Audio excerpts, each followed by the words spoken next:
Okay, let's get started. Hi, everyone. I'm Christy Stetzer. Welcome to Pitching in a Pandemic. And in just a minute, we're going to get to some housekeeping notes and a little bit more about who I am and why we are all here today. But I want to open with a little bit of a story.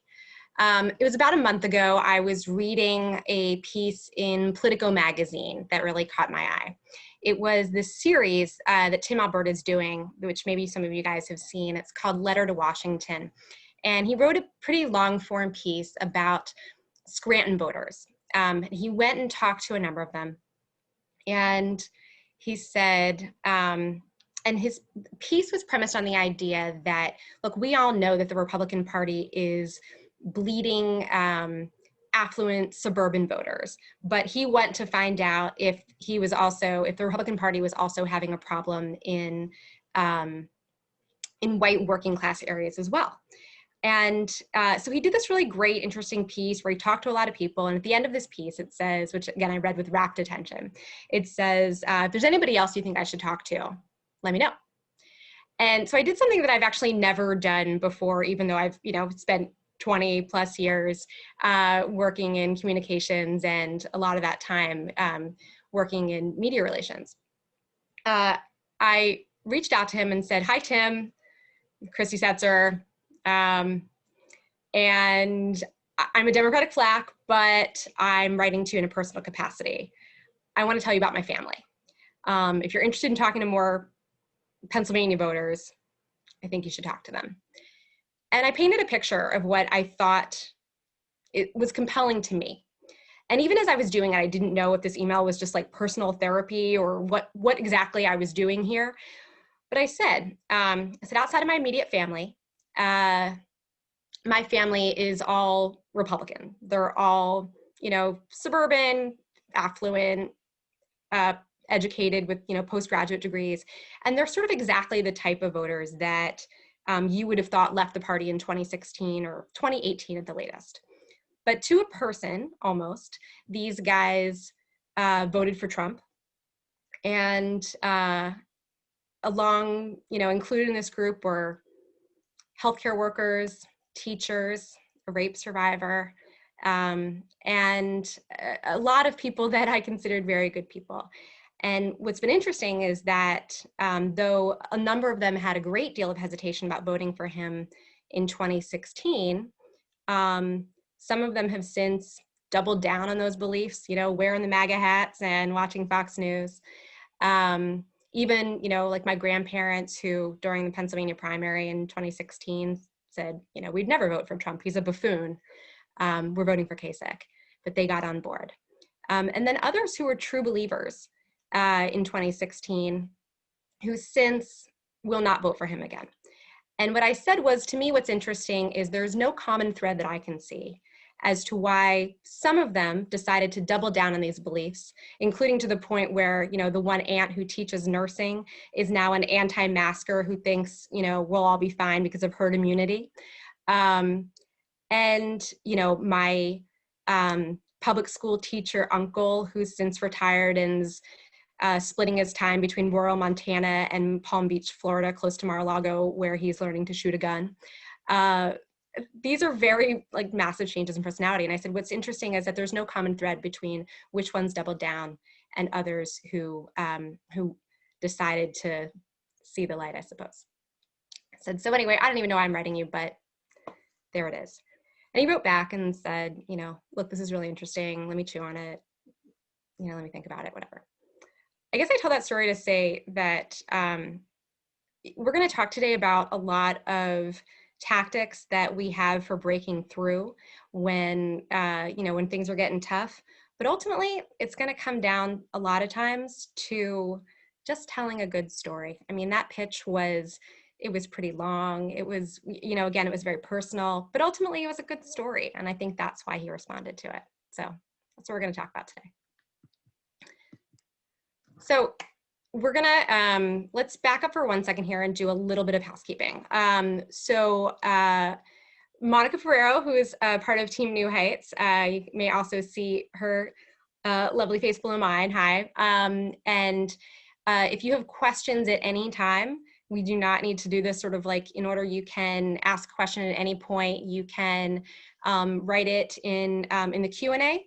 That will go to Monica and me, although I might not see it while I'm presenting. Or, you know, if you write it in the chat too, that's like sort of less ideal, but we'll see that too. It's fine, we'll figure it out. If you're having any technical problems, you can write that into also into the chat. And that's really it. So if we have time at the end, I hope we do, and anybody actually did bring a pitch, a media pitch that they want to workshop, we can do that. But otherwise, we'll just get through the presentation and then take your questions. So other things we're going to do today, we are going to talk about just reminding ourselves again that even in any moment, there are some guiding principles of communication strategy that you want to adhere to. You always want to remember what makes news. So we're going to talk about that just a little bit more too. It's just a good reminder. We're going to talk about why this particular moment has been so unbelievably challenging, and some of the ways that we have been able to get around it and break through. So some of those new tactics, and which some of them are kind of old tactics with a bit of a new twist, and at least one tactic that we found has not really worked in this new environment.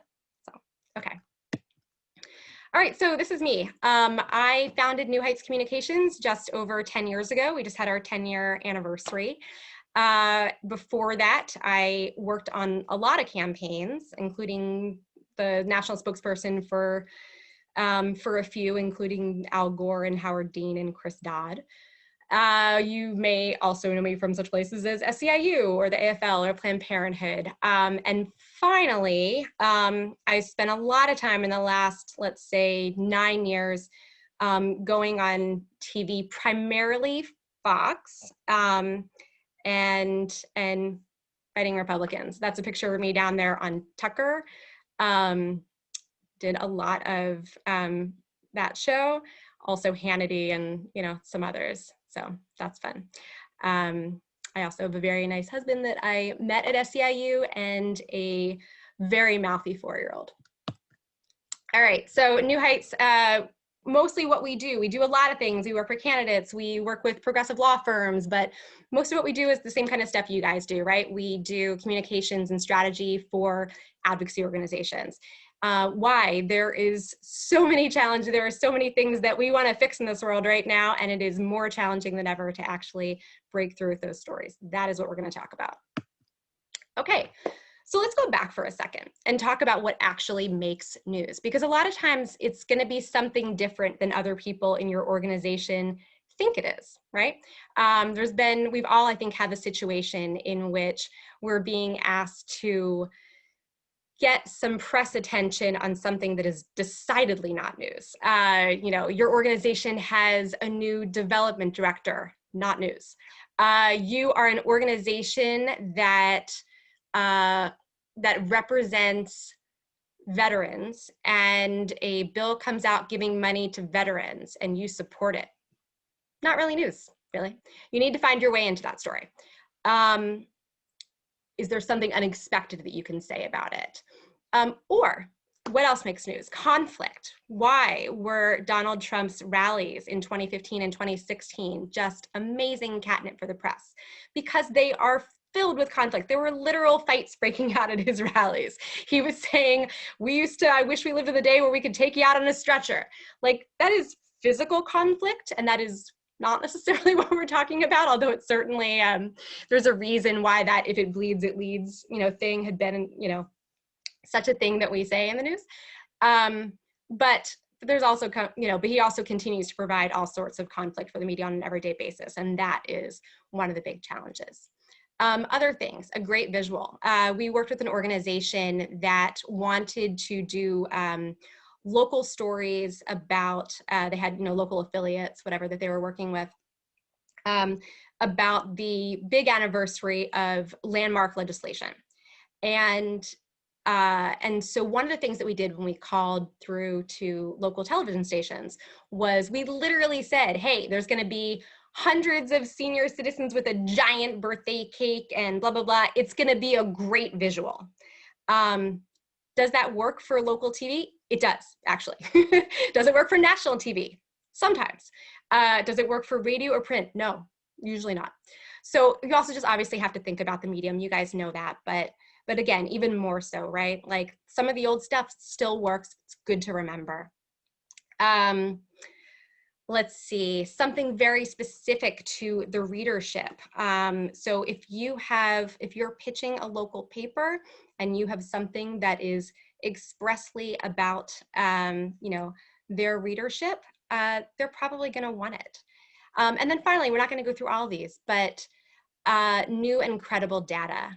So, you have something that no one else does. You have a story and you are able to contextualize it as to how much it matters, right? You have data that actually shows, or you're able to help people wrap their heads around something that otherwise seems a little, I guess, ethereal, right?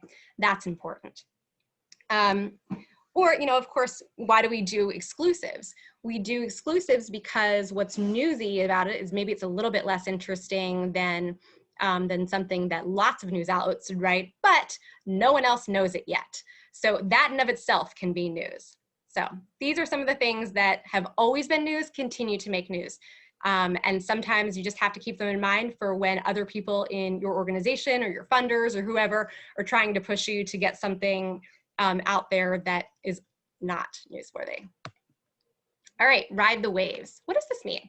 So when I talk about how it's easier to surf a wave than to create one, what I mean is that on any given day, there's probably 5 or 6 stories that are getting national attention, like that are, that probably every national broadcast is going to have as part of their, the NBC Nightly, whatever, if they're going to do 5 or 6 things, it's probably going to be these stories, right?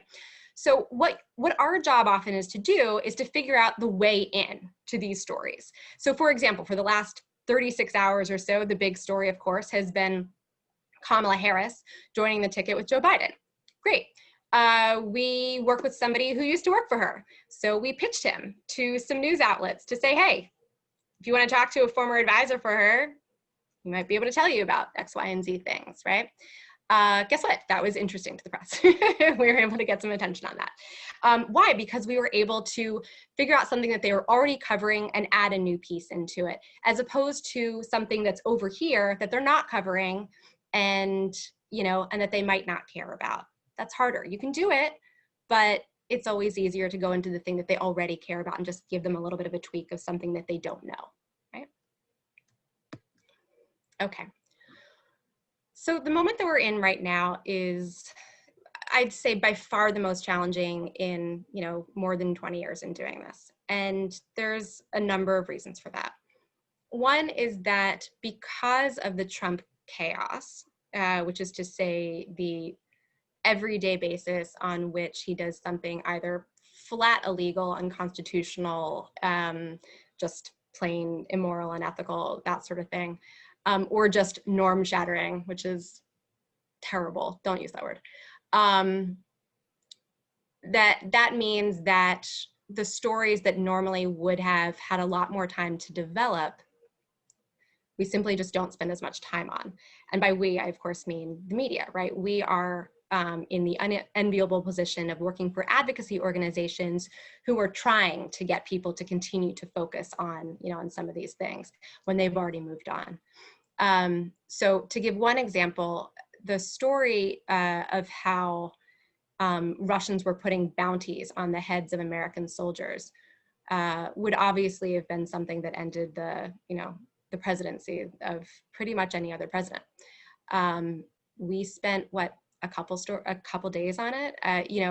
Even that, which was something so massive in this environment, became very difficult for people to hang on to. So what that means for us is that we're probably a couple levels down from like the people that that media want to quote on whatever given story it is. We're rarely going to be the primary source for it. So it's like, to give another example, we work with a number of election security organizations. The people who are saying, let's, do things so that, let's have paper ballot backups and whatever, so that, our voting systems are more secure. There's a story on, Morning Joe or whatever, a ways back. And they interviewed Tom Ridge. And, he's, of course, the former Homeland Security Secretary, and he's also the former governor of Pennsylvania. So he's really kind of a twofer for them, right? He can talk about this from the perspective of governors and local election officials who are grappling with, how to provide secure elections. He's also, the guy who was on the national stage who was able to talk about, just the national security perspective and, what this all means, right? So if they're going to do a story like that, of course, they're going to use somebody like him. And it's going to be harder for them to get to the secondary and tertiary sources like an advocacy organization who works on these issues, right? So that's why we need to keep being, clever and creative and persistent and all the different things in order to get our voice out there. Of course, the other thing that's happening is that, which is, I don't know if it's independent of Trump, but it's happening at the same time, is that the media business is changing. So many reporters are getting laid off. So many papers are, shutting down, going bankrupt. They're all getting consolidated under often very bad people who own them now. And what that means is that there are fewer and fewer people trying to write the same number of stories, and they are stressed out, right? There was a great piece in the New York Times maybe a month or two ago about the Pottstown Mercury, which is Pottstown, Pennsylvania, not far from where I grew up. And there's one guy left at the paper, and he's been there for 20 years or whatever. And how he's now responsible for literally every story that the paper puts out, everything that is happening in that town and, that paper, which once I think won a Pulitzer, it's now just this one guy. That wears on you. The other thing that's happening, of course, because reporters are people too, they're working from home, which means a lot of them are working from home with little kids running around while they're trying to file stories and trying to talk to sources and all of those things, right? So we've seen that a lot lately too, where we're trying to talk to people, and like sometimes now like text is actually better because or they'll be responsive like late at night or early in the morning, like different times, right? Because we're all trying to sort of work around the same set of challenges. Okay. So what do you do? So one thing is, as I said, ride that wave. Recently we put out we worked with a client who was putting out a report on eating disorders. And basically the report found that, as it says here under Mental Health Weekly, that eating disorders are costing the US billions of dollars. So in order to get attention on this, frankly, pretty bland thing, we had two things that we were able to do to make it a little sexier. One was, of course, tie it to the pandemic. At a time when anxiety and mental health issues are through the roof for pretty much everybody in this country, we were able to talk about how this is one way that anxiety and mental health issues are manifesting themselves during COVID. That was interesting for mainstream press, like WSA 9 here, right? For some of the trade press that probably would have covered this story anyway and don't really need the COVID hook in order to be spoon-fed to them, to have it be interesting to them. For them, what was interesting was that we were releasing new data on exactly how much. Sure, we might know that eating disorders are a problem. We might but we were able to quantify it. So that was what was interesting for them. So that kind of 1-2 punch of here's some things that we're offering. Okay. Next, make it even more digestible. This is a somewhat slightly modified version of a real pitch that we did for ER doctors who we were pitching to cable news, and essentially saying that they could talk about COVID, right? But what did we do here? So we did some bullet points on he can talk about this or this or this or this, right? Here's what I would say. When you were doing a pitch, for the most part, it should be skimmable. It should not be in like 3 or 4 paragraphs. That's too long anyway, obviously. But it also should be something that the person who is reading it should be able to easily skim. What comes out here? the words ER doctor, that's one. COVID-19, those are words that should jump out at you. And then you can skim the stuff below it, or things like who's actually high risk. At the bottom here, here's his official bio, link. If this was somebody who had done a lot of TV before, we also would have linked to previous appearances, link. Just skim. That's what you're looking for. Like, just the idea, and this is if you take home nothing else from this presentation, it is the idea that people are operating with so much less time and with like half a brain right now, because we're just so focused on a million other things. So make it easy for them. Virtue of patience. So again, another example.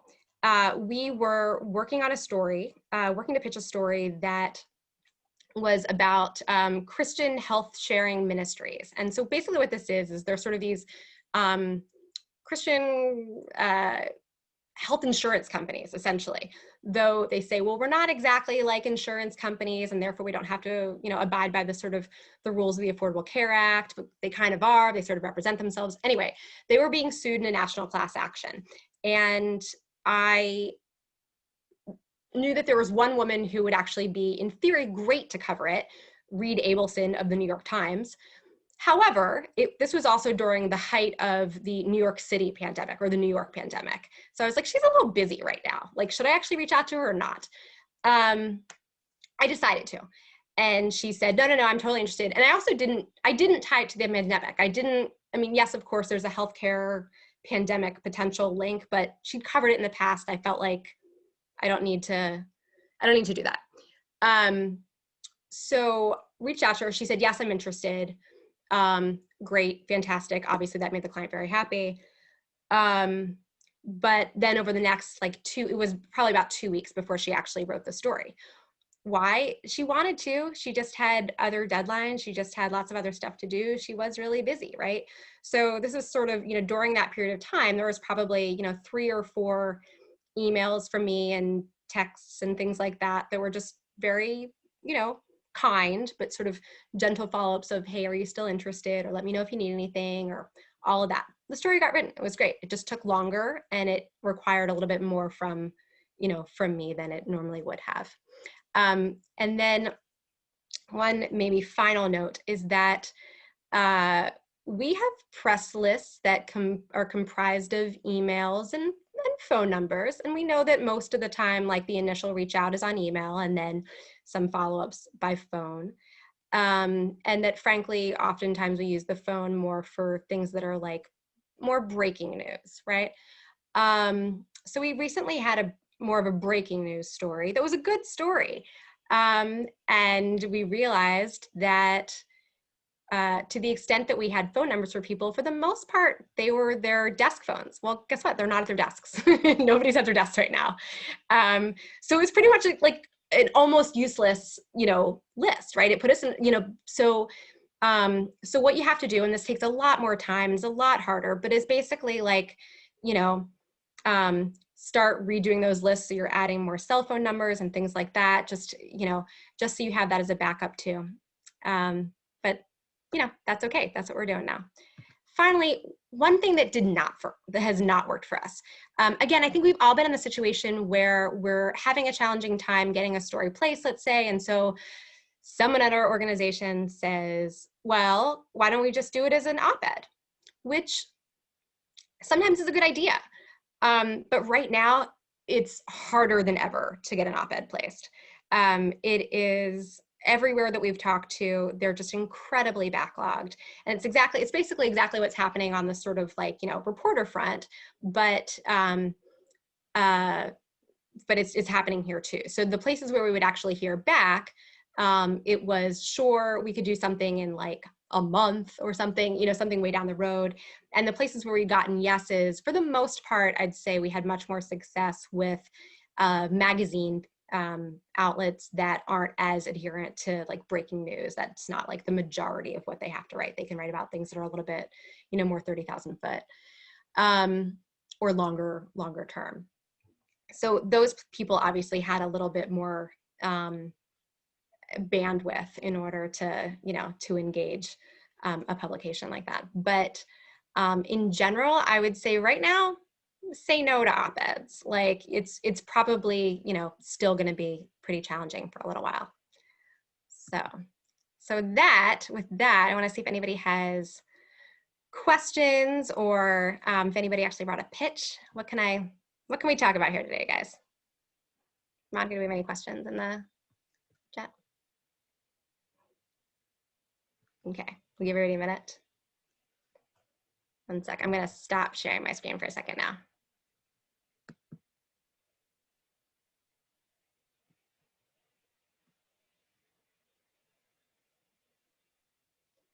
Monica, why don't you talk about how one of the things that when we were talking about with, you know, getting cell phones and things like that, like what did we sort of then do in that moment? How were we able to kind of just keep shaking trees? So what we found while pitching is sometimes we call the desk phone, or we hit their voicemail, and it's, you know, you can reach me at this other number. I'm not taking calls at this phone. So just looking at people's email signatures, trying to listen to their voicemails to see what other numbers they provide is a good way to like circumvent that. And you actually have a question in the chat, Christy. Okay.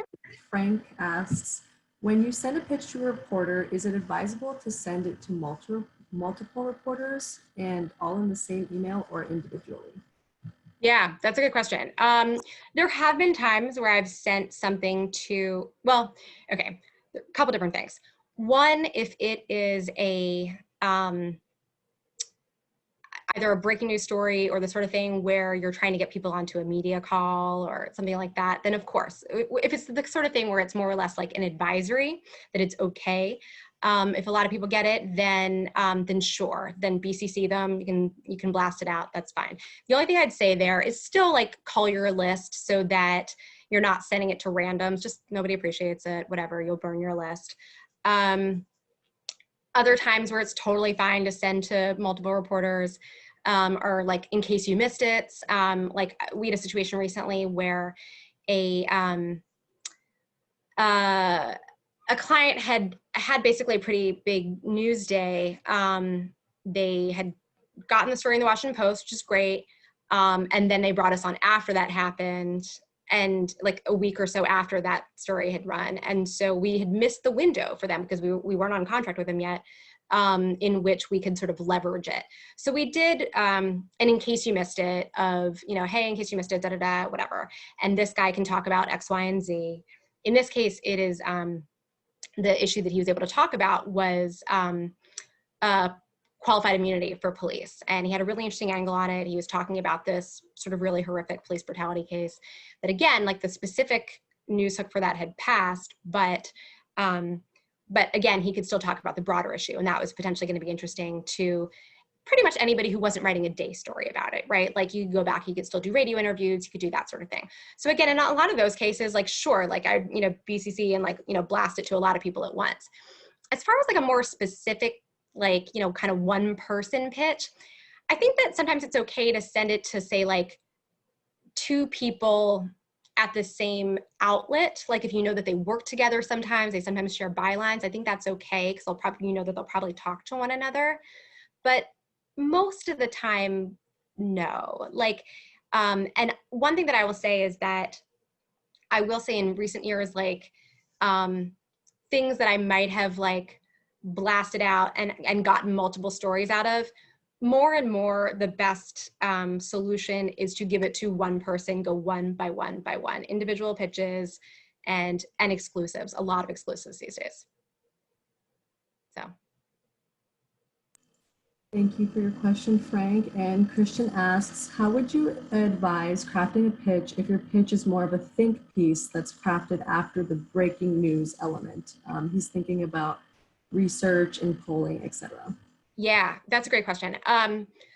So on that, and it's a little bit like the story that I told about, you know, like me pitching my family, right? You get a little bit more leeway to go a little bit longer. Still, what you want to do is lead with, you know, what you still think is like the most important thing, right? Like new data, colon, blah, blah, blah, right? Like you still want to lead with that, but again, you get a little bit more space in those to be thoughtful.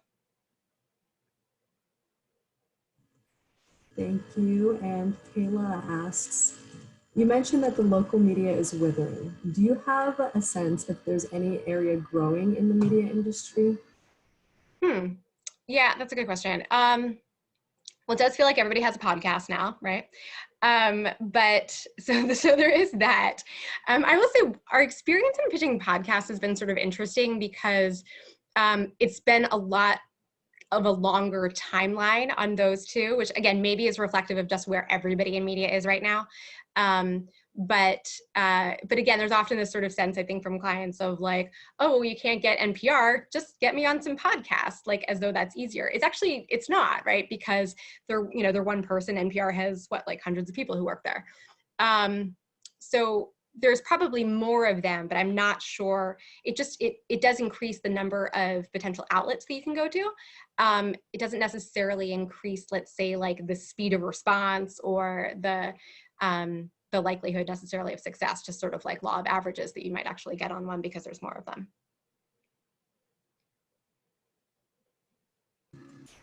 Thank you. Can you hear me, Chrissy?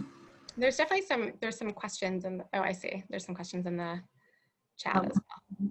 Yeah, there's questions in the chat, but also this Q&A. Oh, okay, I see. Time should I give each outlet or reporter to accept or respond to my pitch before moving on to the next? Yeah, so first of all, before you move on, if this is really the reporter that you want to write the story, like you research their stuff, you know that like that they are the right person to do it. Well, first of all, you can actually, like, of course, make that pitch as to why they're the right person to do it, right? Like, saw your pieces on X, Y, and Z. Like, would love for you to do this. But before you fully move on, I would try one more time. I would just say, hey, just bumping, making sure that you saw this. Any interest? That's all it has to be. Just reply, any interest? Question mark. Because again, another thing that we're finding is that follow-up, just in that way, a lot of things are just getting buried in email. So we've definitely had some success on like on the follow-up. And in fact, like it was another, it was an op-ed that we pitched to like Politico magazine. They initially didn't respond. I did the like just any interest before, kind of before I moved on. And they're like, oh, sorry, this got buried. Yes, we're totally interested, right? So do that first. But sorry, as far as how long. So it depends on the timeliness of the story. If it really is an evergreen story, you can give them a couple of days. You can give them a few days even. If it's something where, it's pretty much has to, for whatever reason, happen before Monday, let's say, then, and it's Thursday, well, then you're going to want to follow up again, like by the end of the day today or tomorrow morning, whatever, right? But something where you're able to give yourself enough space so that you know that if this person does not do it, you still have enough of a window to give it to somebody else and to like have them work through the process, right? So the shortest window I would say that I've ever there are times where like, I can kind of like move on right away, like an hour later or something and be like, one more time, like, do you want this? Or even give it to multiple people if it really is kind of a breaking news story. And like, that's on them if they didn't get back, right? Like, I don't feel that badly about it if it's clearly a breaking news story, which, they have news judgment, that's their job. And they didn't get back to you right away and that you moved on. On an op-ed once, the soonest that I ever moved on was I gave them like a couple hour window. And it was because it was interesting. It was a Supreme Court case on gerrymandering. And I had an op-ed from Martin O'Malley saying basically like, gerrymandering is wrong. I know, I did it, and it was kind of like talking about how as governor, he was sort of like Maryland was like the Democratic case that was sort of being lifted up in the Supreme Court case that was being, ruled on the next day. So it truly was, a very, very timely thing. And then if they didn't get back to me, like, so in that day, I pitched the Washington Post, the New York Times, and USA Today, and all of them got back to me, right? Immediately. It was like, I think I went to the Post first, and then the Times, and then USA Today. And it was, you know, again, with all of them, I gave them like a couple hours. So. Thank you. And we have a lot of great questions in the chat. Thanks, everyone. Going back to another question from Susan. She says, going back to your answer on sending pitches to one reporter at a time, in the past few years, so many reporters don't respond in a timely manner. How long do you give them before? Wait, I think we just went over that, right? Yeah, sort of the same answer, right? It depends so much on what the story is and how timely the story actually is. Thank you. And we have a question from Josh. If the issue isn't breaking or Trump related, does it help to level with the reporter or say something like, I know this isn't the hottest issue, but I think it's important?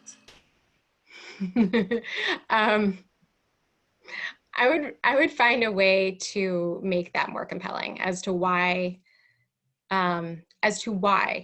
it is important, because it's not now. I mean, look, there is a certain amount of like vegetable eating that like happens in news that, I mean, if that were not the case, like newspapers would just be, I don't know, cat memes or whatever. But like, but I just still think that you need to be able to, I mean, they're humans, right? You still need to be able to like make your best case as to why this should be on, you know, the page of their newspaper or in their thing. You can say that it's not hot, but you could sort of say that, like, I think a better way to frame that is like, here's something that I think has been underreported, the fact that blah, blah, blah, or the trend that whatever, right? Like, you're saying the same thing, but saying it in a way that that also illustrates like why it's compelling too. Okay, and Mackenzie asks, how do we develop relationships with journalists in advance before pitching to possibly have more success? Yeah, that's a really great question. So, you know, that is, I'm not gonna say it's harder these days, but there's certain things I think that don't work as much anymore. We used to do a thing called desk sides, right? Where literally what that would be was we would ask to like have a reporter meet with our client or, you know, whoever to go get coffee with them and just, you know, the idea, of course, is the same reason that, you know, you might go meet with a reporter, which is to basically like, maybe you have something to pitch, maybe you don't, but like basically it's almost like a brainstorm of like potential stories that they could pursue down the road and like, what do you know, and blah, blah, blah. And so that used to be sort of a tactic that we would use with more frequency. It's hard because people just don't have as much time anymore, right?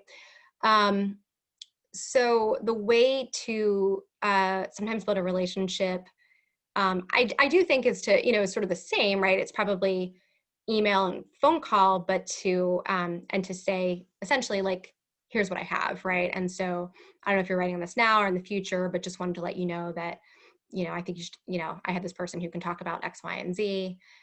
Here's some of the issues that, and come with, here's what I would do. Come with like a couple pre-baked story ideas.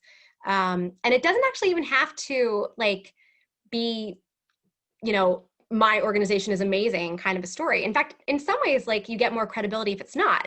I'm not saying get out there and trash your organization, don't. But I'm saying it's not necessarily even a story about your organization. They could be tangentially part of it, and the reporter might, like, as a favor to you, then decide to put them in just because you were the good person who like gave them this good story idea. So I guess this is sort of a really long way of saying, like, the best way to develop a relationship there is to sort of think like a reporter and think about stuff that, like, if you were them, they would want to cover and have interesting things to say. And, you know, so initially you're reaching out to offer a resource, but then can act like a human and say, hey, like, I saw this, I thought it would be interesting to you. That's a normal person thing to do. You can do that. Thank you.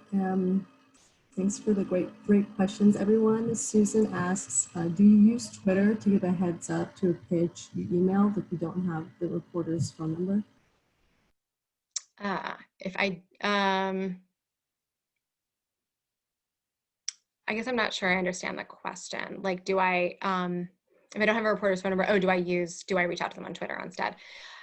Yeah, so we've talked about this at our firm, and it seems like, so yes is the answer. Do it. It seems we've had more success with like some younger reporters, but usually, like if I just have like email for them, I haven't done much of like just, DMing them or whatever. I would just kind of, hit the email again. But there have been other cases where that has been successful. So I guess the short answer is like sometimes, and it depends on if like you think that they're like, if you go to their Twitter feed and you see that they're like on top of their Twitter, that's, you can consider that as an option. Cool. Susan says same. So just keep on asking questions in the chat or in the Q&A, guys, and we'll get them answered.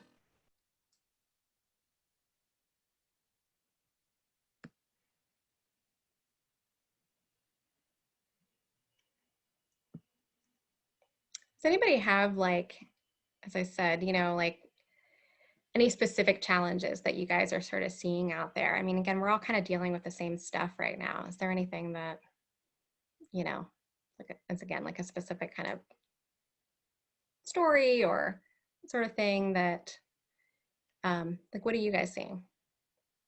Anybody? Okay.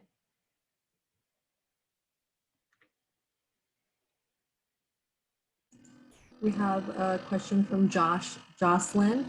It sounds like a key strategy you employ is pitching a subject matter expert. How do you suggest pitching a story when I don't have a subject matter expert available? Sorry to make you ask more, but I mean, or to sort of tell more, but if you don't have a subject matter expert, but like, can you give me a sense of like what kind of story you're thinking about?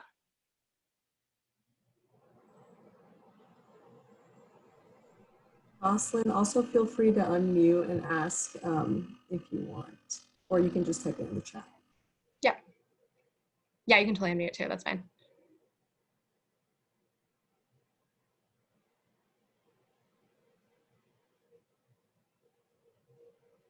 Do we want, in the meantime, we can also answer Frank's question too. One second. Jocelyn says she's trying to raise awareness of employee experiences, but due to confidentiality, she doesn't want to speak to the media. Oh, okay. So that's interesting, because I think in that case, if I'm understanding, here, wait, let me see if I can read that real quick. Just one sec. These are some employee experiences. Okay.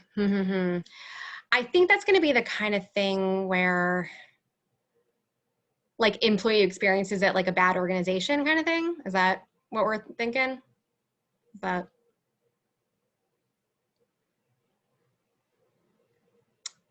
Okay, right, challenges the employer. Okay, here's what I would do in that case. I would talk to the reporter. I would characterize what, so we work with the Time's Up Legal Defense Fund, right? So that's like particularly like a client in which we are having to be very, very, very careful about like identities and, protecting all kinds of things, right?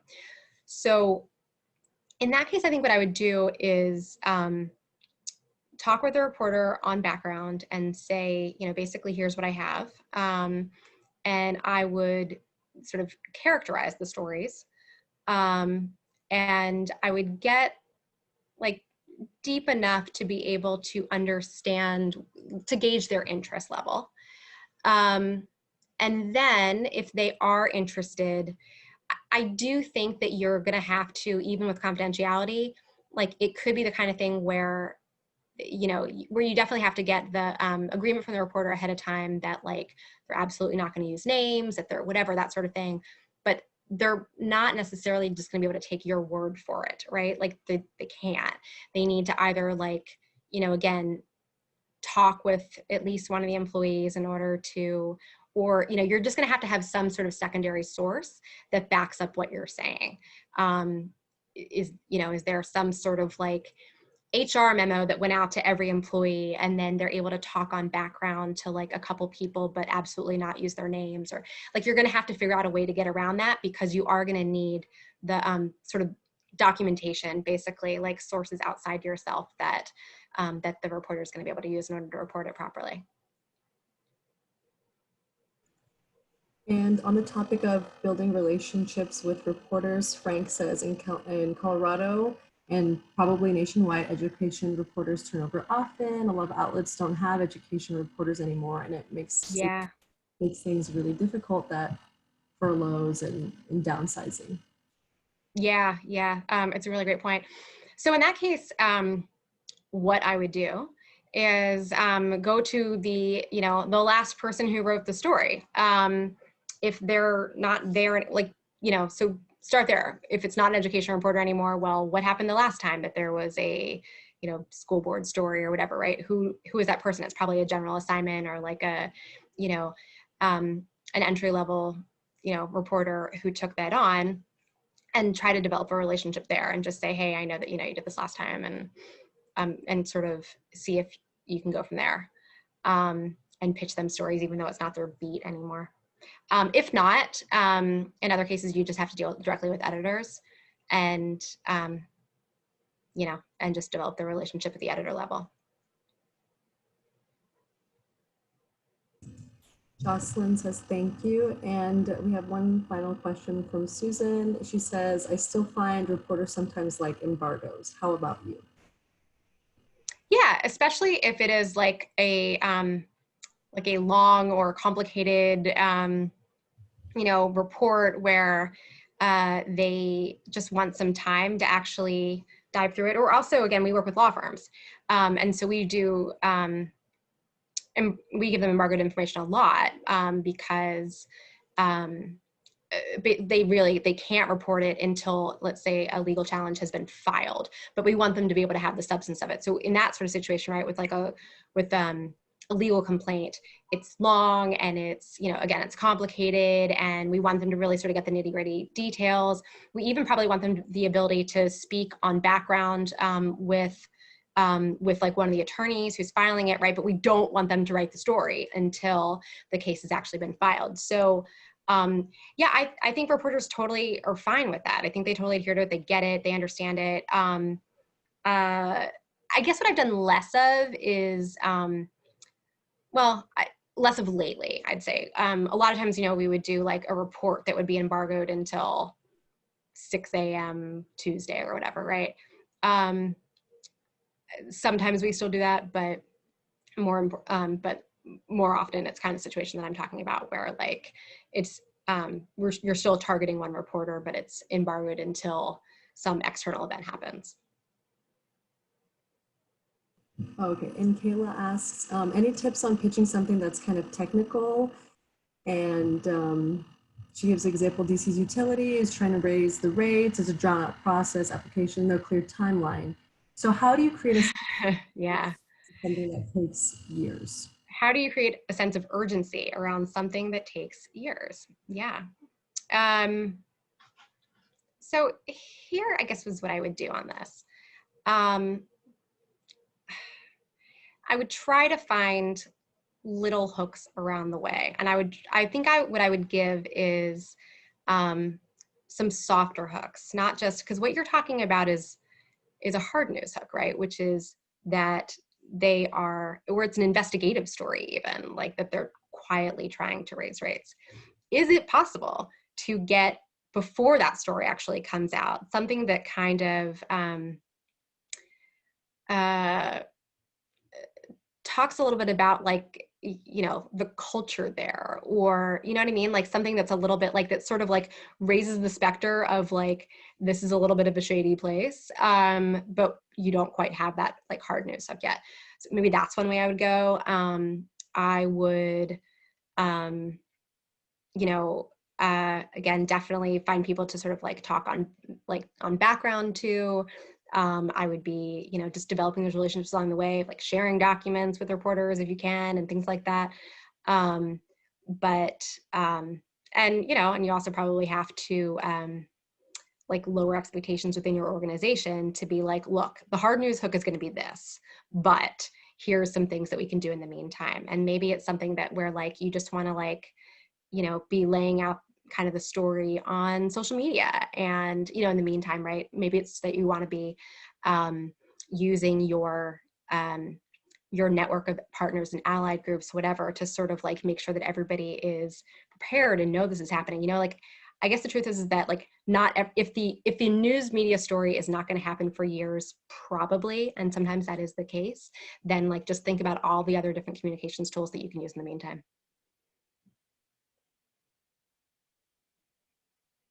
Cool. All right, guys, it looks like we are just over time. But I'm really so excited. It was like great questions, great participation. And happy to, obviously this presentation is being recorded, but I'm also happy to share slides or talk one-on-one and answer any individual questions after this too. So thank you so much, and enjoy the rest of Netroots.